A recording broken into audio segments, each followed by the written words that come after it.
Hello friends, आज हम discuss करने वाले हैं एनिमल किंगडम के बारे में, जो कि एक इम्पॉर्टेंट टॉपिक है आपके एग्ज़ाम के पॉइंट ऑफ व्यू से बंदरगाह खेल उत्तराखंड का।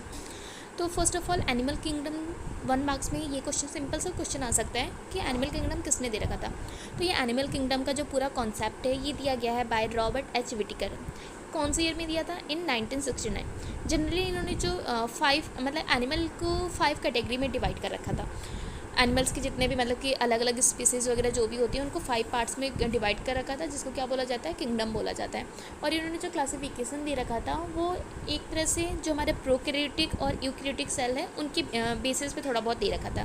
प्रोकैरियोटिक के बारे में आपने पढ़ रखा है, ऐसे मतलब कि जो सेल जिनके ऑरिजिन थोड़ा बहुत पहले हुए थे प्रोकैरियोटिक कहलाते हैं, और जो बाद में थोड़े डेवलप हुए और थोड़े मतलब कि एक तरह से थोड़े गुड वर्जन के फॉर्म में आए उन्हें क्या बोला जाता है? यूकैरियोटिक बोला जाता है। तो जो आपकी प्रोकैरियोटिक जो आपके प्रोकैरियोटिक वाले हैं वो सारे के सारे आपके किस कैटेगरी में आते हैं? मोनेरा की कैटेगरी में आते हैं। और इसके अंदर जनरली आपके जितने भी बैक्टीरिया है, साइनोबैक्टीरिया है, एर्कियोबैक्टीरिया, ये सारे के सारे मोनेरा की कैटेगरी में आते हैं।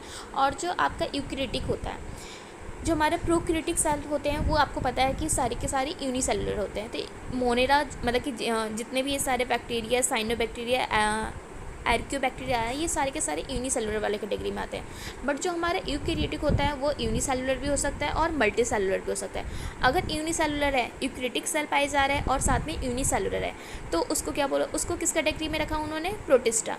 जितने भी डायटम्स, फ्लैगेलेट्स, प्रोटोजोआ, ये सारे के सारे यूनिसेलुलर की कैटेगरी में आते हैं। और अगर ये मल्टी सेलुलर है, अगेन मल्टी सेलुलर में फर्दर 2 पार्ट्स हो सकते हैं। अगर मल्टी सेलुलर में लाइक कर रहा है, बट अगर इसमें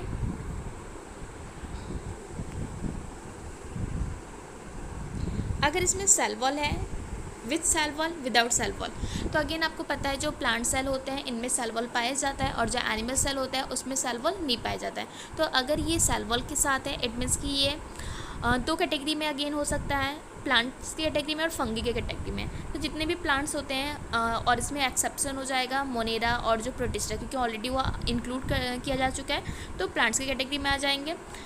अब इसमें बोला है जो फंगी होते हैं, जो दूसरा विथ सेल वॉल है, बट इसमें एक और कैटेगरी है, मशरूम हो गया, मीकर हो गया, एल्बिगो हो गया, ये सब किस कैटेगरी में आते हैं? फंगी की कैटेगरी में आते हैं। विदाउट सेल वॉल है, मल्टी सेलुलर है, साथ में विदाउट सेल वॉल है, देन उसे किस कैटेगरी में रखा गया? Animalia. But there is one exception, that is the protozoa.